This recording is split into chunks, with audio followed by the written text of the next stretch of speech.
Hello, my name is Anthony Tippy, and I'm here because enough is enough. We are the proud state of Michigan, and it's time to make a change. If elected for governor of Michigan, I promise to do a number of things during my time in office, such as fix Michigan roads, legalize marijuana, better fund K-12 schooling, and subsidize higher education for students. This great state has so much potential to be great, and as I mentioned before, I intend to see that happen. First of which, we need to fix our roads. You've seen it in your driving, you've seen it on the news, you've seen the massive potholes. Enough is enough. Ever since 2008, our road conditions have been on steady decline. I propose that we stop this faulting once and for all. We need to take care of our roads. Michigan is rated #1 for the worst roads in America. More than twice as many roads are bad as good roads. Enough is enough. It's time to buckle down and build roads that last. Without it, the average citizen will spend this year alone more than $650 on maintenance and repairs due to our faulty roads. Enough is enough. Additionally, our schools are in almost as bad of a disrepair as these roads. Did you know in 2015 that more than 15% of students in the K-12 public school program have either dropped out or went off track of schooling? Either they have dropped out or went off track. These are students who could be out in the workplace right now. The point is they're not getting a quality education. We are in a day and age where a quality education is imperative. Most jobs require at least a 2-year degree, if not more. How are our students, children, and friends supposed to succeed if they are not equipped with a quality education that will teach them how to thrive in the workplace and inspire others? At one point in time, Michigan was considered the Paris of the Midwest. It was a pinnacle for art, music, technology, and innovation. I hope for a tomorrow where these things are not simply a dream, but a reality that we all share in. I hope for a Michigan where innovation and creativity are rewarded and thriving as a result of quality schools that inspire and encourage our sons and daughters. I intend to allocate more funding to schools to search for the best teachers, bring back liberal arts programs such as music, art, and band, and encourage STEM careers that will power and fuel our economy. In this,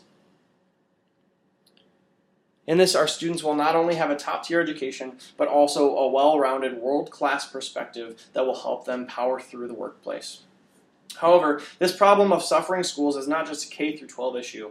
More than 60% of college students and young adults face student debt. Many students have a hard time finding jobs after graduation, leaving them trapped in an endless debt spiral that is quickly spiraling out of control.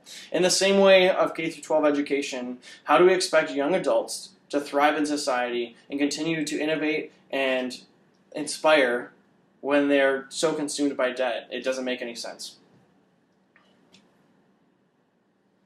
Many young adults even avoid college education as they feel that it is above them. They cannot simply attain that. They're too poor. They feel like they've been cut out of that. They're cut from the wrong cloth.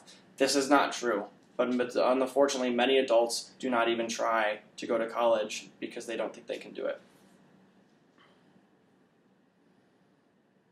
Student debt is up 57% from last decade. The cost of college education has been consistently increasing, while the minimum wage has stayed relatively over the same in the past couple of years. The cost of college education is too high right now. The cost of college education is starving out our students. We are starving our students who are simply asking for a chance to show the world what they're made of. In our state, ranked 9th for student debt, the average student in Michigan has over $28,000 in student debt accrued by the time that they graduate. On a minimum wage salary of about 15% or $15,000 per year, assuming that all of that money that they make over that year goes to student debt, they will have it paid off in a little bit more than 2 years. And that's if they pay everything towards that student debt. On a minimum wage salary of $15,000 a year, the average student who has more real-life expenditures, it will take them over 5 years to pay back. And additionally, other than these loans, they also have accruing interest that is holding them down, and the pit of student debt is ever expanding. We need to stop punishing our students for being poor, but inspire them to be the change that we want to see in tomorrow. We need to stop treating our students like a farm and start treating them more like a family. Lastly, I propose the legalization of marijuana. Despite its excuse me. Despite its dangerous drug rap and the history that it has shaped, marijuana has been seen and proven to have numerous medical benefits, including the treatment of glaucoma, seizures, Crohn's disease, Dravet syndrome, and even fighting cancer. The legalization of marijuana, with the legalization of marijuana, we are able to tax this new product just like cigarettes and alcohol, thus bringing in new funds to pay for all the programs aforementioned. Additionally, 40% of Americans admitted to having used or consistently using marijuana despite it being illegal and criminalized.